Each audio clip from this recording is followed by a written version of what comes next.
A mutual fund is a collective investment that pools together the money of a large number of investors to purchase a variety of securities, like stocks or bonds. Think of a mutual fund like a basket of investments. When you purchase a share in a mutual fund, you are buying one share of this basket, and therefore have a stake in one small fraction of all the investments in that fund. Mutual funds can potentially benefit investors in several ways. They can provide diversification. Most are managed by financial professionals, and they offer investors a wide variety of investment types. To see these benefits in action, let's walk through an example of how a mutual fund works. Suppose there's an investor who wants to invest some of their retirement portfolio in the stock market, but they don't have time to analyze individual stocks and create a diversified stock portfolio. Instead, they decide that they'd rather purchase a mutual fund. This way, the investor can purchase a single investment, which will be similar to purchasing an entire portfolio of stocks. But which mutual fund is right for them? To find the right one, the investor uses online tools, such as mutual fund searches and ratings given by independent third-party organizations, to find a mutual fund that meets their investing goals. Once they find a fund that looks like a good fit, they review the fund's prospectus, which is the official summary and explanation of how the fund operates. The prospectus provides useful information about the fund, including its fees and charges, minimum investment amounts, performance history, risks, and more. After researching the fund and its prospectus, our investor decides that this fund looks like a good investment.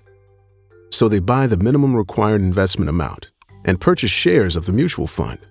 By owning shares, the investor now participates in the gains and losses of all companies held in the fund. A benefit of this is diversification, which is when an investment or portfolio is spread across several different investments. Doing this can help lower risk. For example, if one company that the fund invests in has a rough year, the impact on the fund's total assets can be small because that struggling company is only one fraction of the fund's total assets. Another potential benefit is professional management. Like many other mutual funds, the fund the investor chose is actively managed, meaning it is run by a fund manager or managers who buy and sell the fund's assets. Fund managers aim to provide the biggest returns they can for investors by using financial analysis and professional expertise. While a talented manager could earn good returns for the investor's fund, there is no guarantee of success. If a manager makes choices that don't pay off, our investor won't earn the returns they were hoping for. However, if the fund doesn't perform well, the manager still collects a fee, which is paid from fund assets, meaning even lower returns. Management fees aren't the only costs our investor has to pay either. Besides transaction fees, the fund may have a sales load, which is a charge to either buy or sell shares.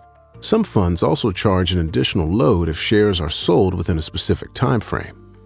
Now that the investor has bought into a fund, how might they make money from it? One way is through appreciation, which is when the fund's shares go up in value. Typically, when the fund's assets rise in value, the fund's shares do the same. However, when the fund's assets fall in value, the fund's shares do the same, which is a risk of owning a mutual fund. Unlike a stock, the value of a fund's shares does not change throughout the trading day. Instead, the fund's value is calculated and updated when the market closes. Another way an investor might make money through a mutual fund is from a dividend payment, which is when a mutual fund pays out a portion of its earnings to shareholders. Finally, another benefit of mutual funds is the variety of investments they make available. Our investor chose a mutual fund that invested in stocks. However, there's a mutual fund for almost every type of investment. For example, equity funds buy stocks, fixed income funds buy bonds, and balanced funds buy both. Some mutual funds may invest in a whole index, while others focus on stocks of a certain country or market sector. Certain funds have different objectives as well. Some may look for riskier stocks in growing industries, while others will invest in more stable companies. There's a lot to learn about mutual funds and other investments, and we've got the resources to help you get started. Take a look at more of our investing education